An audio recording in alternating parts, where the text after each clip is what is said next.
De todos los libros del Nuevo Testamento, ninguno como Hechos presenta de manera más dinámica la acción del Espíritu Santo a través de la Iglesia, el cuerpo de Cristo en el mundo.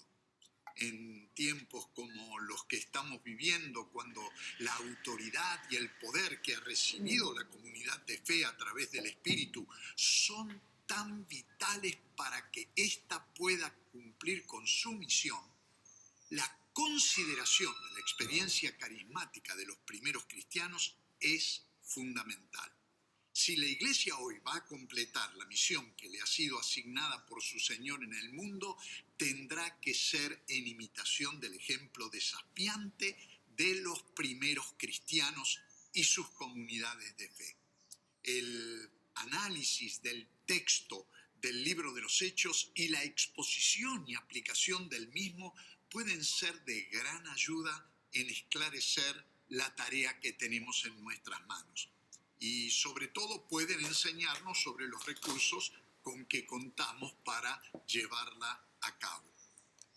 El libro no puede llamarse con exactitud, como lo llama un antiguo documento, los hechos de todos los apóstoles, porque se limita principalmente al progreso del Evangelio en el camino de Jerusalén a Roma y no considera la labor de todos los apóstoles. Más bien el principal agente de este proceso de testimonio cristiano, según Hechos, fue el apóstol Pablo.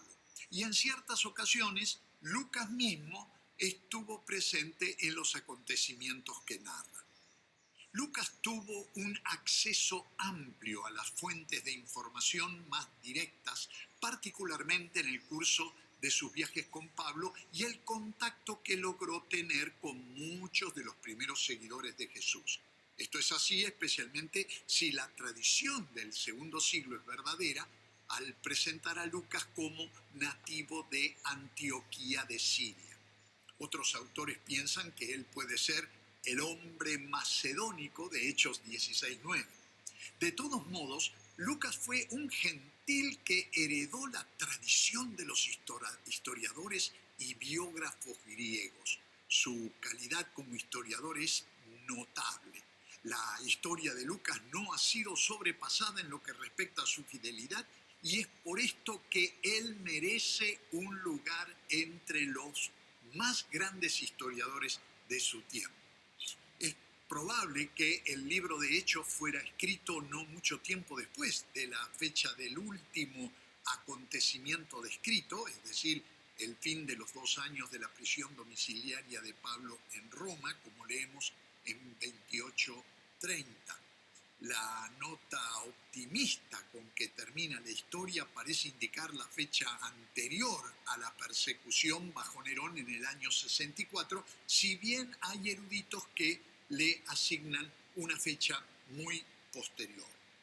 Un propósito claro del libro de Hechos y en realidad de toda la historia narrativa de Lucas es hacer una apología del evangelio cristiano. Lucas muestra que en todo el imperio romano, las autoridades responsables admitían que el cristianismo no era contrario a la ley. Fíjense, el procónsul de Chipre fue favorable a Pablo y Bernabé, 13:7-12. Los magistrados de Filipo pidieron disculpas por su trato indebido a Pablo y Silas, 16:35-40. Las principales autoridades de la provincia de Asia en Éfeso eran amigos de Pablo, 19:31. Y el secretario del Consejo Municipal, es decir, el escribano, lo defendió contra las acusaciones de la multitud, 19:35-40. Galión, el gobernador de Acaya, se negó a oír las acusaciones que los judíos de Corinto hacían contra Pablo, considerándolas como fuera de la competencia de la ley romana, 18:12-17. En Cesarea, los gobernadores Félix y Festo y el propio rey Herodes Agripa II manifestaron creer en su inocencia. Es lo que leemos en 24, versículos 22-27, 25, 14-22, 26, 31 al 32. ¿Por qué entonces el proceso del testimonio del Evangelio cristiano fue acompañado de tantas dificultades? Lucas responde señalando a los líderes judíos de todo el Imperio Romano. Todos los ataques contra los cristianos que él menciona fueron instigados por los cabecillas judíos, con la excepción del azotamiento y prisión en Filipos y la revuelta en Éfeso. En estos dos últimos casos, la reacción se produjo porque la proclamación del Evangelio afectó a ciertos intereses creados de los gentiles. De una ciudad a otra, Pablo y sus compañeros viajaron ofreciendo las buenas nuevas, al judío primeramente y de sinagoga en sinagoga.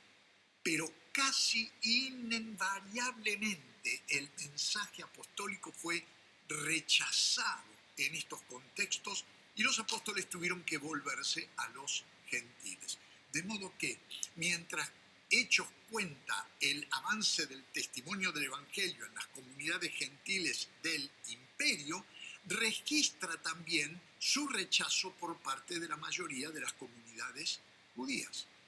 Pablo resume dramáticamente este rechazo al citar Isaías 6, versículos 9 y 10, hacia el final del libro, capítulo 28, 26 y 27, usando palabras citadas por el mismo Jesús en igual sentido.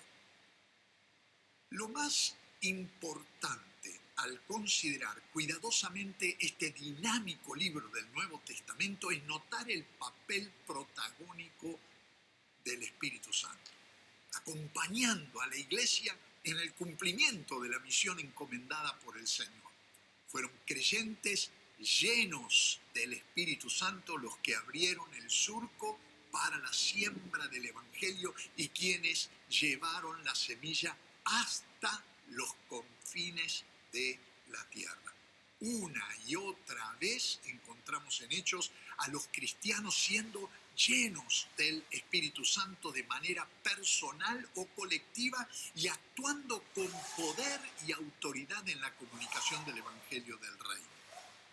Además, Jesús fue bien claro y contundente cuando prometió: cuando venga el Espíritu Santo sobre ustedes, recibirán poder.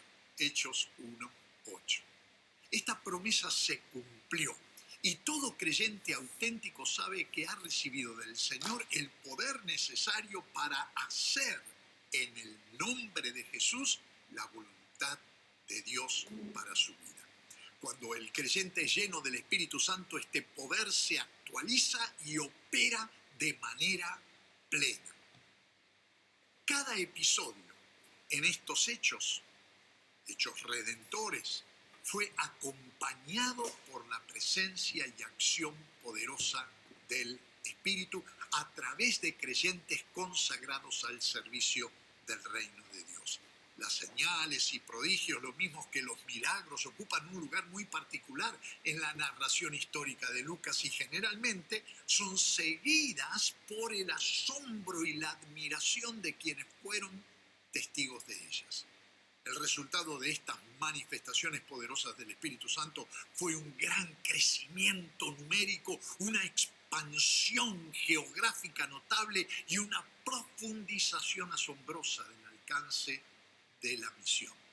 Hechos es un documento bíblico fundamental para comprender el papel del Espíritu Santo en el desarrollo de la misión cristiana en el mundo, especialmente en la dirección de su estrategia misionera. Los discípulos respondían a las indicaciones del Espíritu, aun cuando no siempre entendían el porqué ni las circunstancias de su obediencia. No obstante, llama la atención la cantidad de versículos en Hechos que se refieren al crecimiento numérico de la Iglesia, tanto en términos del número de nuevos creyentes como en términos de la cantidad de nuevas congregaciones. El libro termina con uno de los protagonistas más destacados, el apóstol Pablo, predicando el reino de Dios y enseñando acerca del Señor Jesucristo, dice el texto, sin impedimento y sin temor alguno. Precisamente por hacerlo lleno del Espíritu. Y esta historia continúa hasta el presente, toda vez que, ungida por el Espíritu Santo, la Iglesia proclama y enseña el Evangelio eterno.